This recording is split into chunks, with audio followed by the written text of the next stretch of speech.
नगर निगम आयुक्त ने इंदिरापुरम का दौरा किया, जिसमें उन्होंने एक चौपाल लगाई। ये सराहनीय कार्य है। लेकिन जब से इंदिरापुरम हैंडओवर हुआ है नगर निगम को, तब से यहाँ पर जो सीवर ओवरफ्लो है और अतिक्रमण के जो है वो ज़्यादा होता चला जा रहा है। जब भी कोई शिकायत हो रही है, अभी ज्ञानखंड 4 में 20 दिन से 47 नंबर के सामने सीवर ओवरफ्लो हो रहा है, जिस पर कंप्लेन करने चले जाओ, कोई सुनता नहीं कि नगर निगम में चला गया, मेरे पास मशीन नहीं है, और नगर निगम कहता भी मुझे हैंडओवर नहीं हुआ है।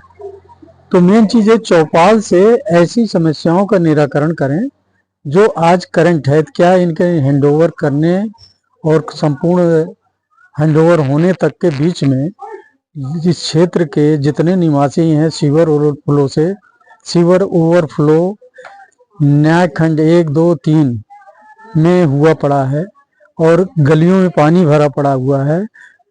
तो ये तो आरोप लग रहा है कि मेरा काम नहीं, अभी मुझे हैंडओवर नहीं हो, कहते मैंने हैंडओवर कर दिया, मेरा काम खत्म। तो इस समस्या के निजात कौन दिलाएगा? इसके लिए कौन सी हमारी चौपाल लगेगी जब इनको उनसे हल मिलेगा, उनको सीवर से और सबसे इनको निजात दिला पाएंगे। समस्या ऐसी समस्याओं का निराकरण कौन करेगा? ये मेन इशू होता है। मेन इशू में आप देखें, अतिक्रमण इतनी तेजी से फैलता जा रहा है। हर एक चौराहे पे, आप टर्निंग पॉइंट पे भी खुमचे और सारे ठेलियां और पंचर वाले वो लगते चले जा रहे हैं। तो ये क्या, ये ट्रांजैक्शन पीरियड का ये अतिक्रमण की व्यवस्था है? लोग दोनों एक दूसरे के ऊपर आरोप लगा के जनता को परेशान करने का नया तरीका है। इससे निजात कौन दिलाएगा? ये क्वेश्चन उठता है। और शक्ति खंड 4 में देखिए, वहाँ पानी भरा रहता है, बोलते हैं मेरा काम हो रहा है। मैंने ड्रेन क्लीनिंग देखा, जब तक रैंप नहीं टूटेगा ड्रेन कैसे क्लीन होगी? आपने 1 किलोमीटर में 30 मीटर कर दी, 40 कर दी, 200 मीटर कर दी, फिर 150 मीटर कर दी। बीच का अगर नहीं क्लीन हुआ तो ड्रेन का सफाई का मतलब क्या है? कोई मतलब नहीं है। ये केवल एक तरीके से ये दिखाया जा रहा है कि काम हम कर रहे हैं। इसलिए मैं कहना चाहूँगा कि जो भी सीवर लें, कंप्लीट एक तरफ से लेके उसको करते चलें। ये नहीं कि आप कभी एक जगह पे पहुंचिए, कभी दूसरे मोहल्ले में चले जाइए। सीवर को चाहे डाउन स्ट्रीम से आप शुरू करें तो बेटर होगा, क्योंकि वहां से पता चलता रहेगा कि सीवर प्रॉपर चल रही है कि नहीं। उनको चेक करते हुए आगे बढ़िए। ऐसे ड्रेन को डाउन स्ट्रीम से शुरू करिए, अप स्ट्रीम तक चले जाइए, और वो पता चलेगा कि ड्रेन प्रॉपर हो गई है कि नहीं। आप अप स्ट्रीम से शुरू करते हैं, फिर उसका पानी वहीं पड़ा रहता है। 1 मीटर खाली किए, 2 मीटर खाली किए, 20 किए, 40 मीटर किए। इंदिरापुरम पब्लिक स्कूल के सामने इन्होंने क्लीन किया, मलबा करीब 20 दिन से सड़क पे पड़ा हुआ है। तो ऐसी क्लीनिंग व्यवस्था से फायदा क्या है जनता को? ये मेन चीज है। इस पे चौपाल होना चाहिए और इसके यहाँ के प्रतिनिधि को इस पे काम करना चाहिए। पार्कों में बरसात हुई तो घासें हरी हो गई, अब वहाँ पे न ट्यूबवेल है न कुछ है, तो वो पार्क कैसे हरे भरे रहेंगे, मेंटेन कैसे होंगे? इनकी व्यवस्था के लिए पहले तो वहाँ ट्यूबवेल होना चाहिए। वो ट्यूबवेल नहीं है।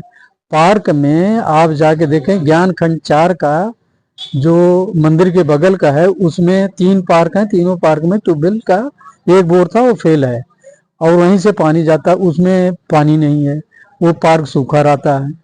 इसके बाद आपका बड़ा पार्क है टंकी वाला, उसमें पानी की व्यवस्था ये करते हैं, वहाँ ट्यूबवेल है, वो फंक्शनल हुआ, पिछली साल कराया गया।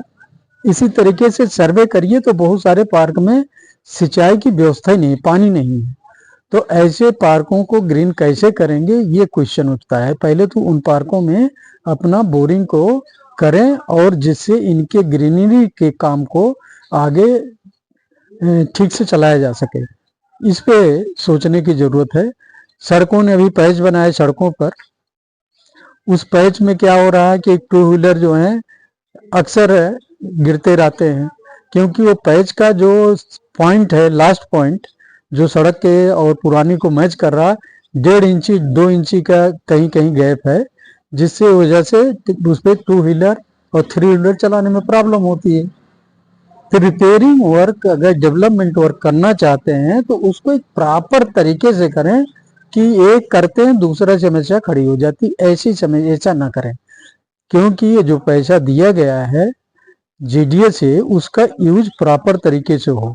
अगर पार्क एकदम बिल्कुल डेवलप हो जाता है, उसमें पानी नहीं लगेगा, उसको ऊंचा कर देते हैं, तब उसमें आप जिम की व्यवस्था करिए। जिम जो लगे उस पर पानी नहीं इकट्ठा हो, हमेशा क्लीन रहे। और वैसे पार्क में आप गाड़ देंगे और उसको लगा देंगे, बच्चे जाके कुछ दिन में उसको खराब कर देंगे और पानी भरेगा वो सड़ जाएगा। ये पहले भी लगे थे ऐसी व्यवस्था में, वो 4-5 साल में सड़ गए। तो जिस चीज को करे एक तरीके से करिए, और यही चीज है कि पैसे का सदुपयोग हो, ये मेन चीज है। और जनता तो चाहती है कि डेवलपमेंट हो, और उससे खुशी हो रही कि नगर निगम में गया है, शायद कुछ काम होगा, जेडीए ने तो नहीं किया।